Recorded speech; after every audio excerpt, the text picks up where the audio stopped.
guys! Welcome back to my channel. So, ayan, gagawa tayo ng puto.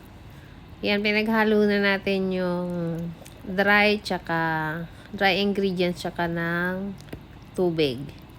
So, hahaluin lang natin siya para mawala yung mga lumps. Yan. Ginamitan ko muna siya ng kutsara para matanggal yung mga dikit-dikit. Tapos gagamitan natin siya ng whisk para makuha natin yung gusto nating texture. So, ayan guys. Hindi ko na pinakita yung measurement sa inyo, pero message kayo, comment kayo below kung ano.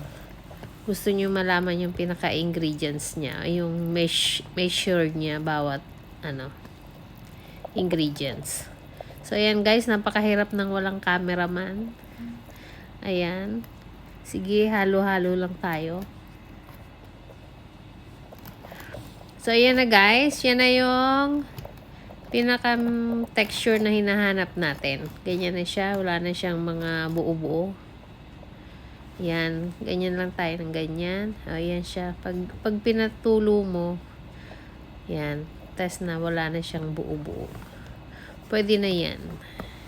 So, ready na natin. Kasi, ang gagawin natin ngayon, flavored puto. So, maglalagay tayo ng mga pang-flavor, pang-kulay. So, ayan na nga guys. Nagbukod-bukod na ako. So, naglagay ako dyan sa maliit. Lalagyan ko ng isang kulay. Yon. Napakahirap pa nga kontrolin ng pagpatak. So, ayan siya. Konti muna nilagay ko. Tapos, dadagdagan ko na lang yan pagka nahalo ko na. Napakahirap na walang cameraman.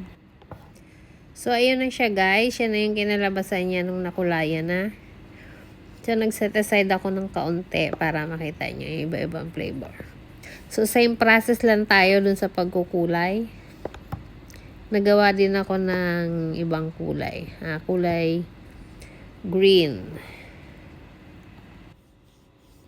So, ayan na siya guys. Meron tayong yung original color niya. Tapos yung parang pink. Red ba yan?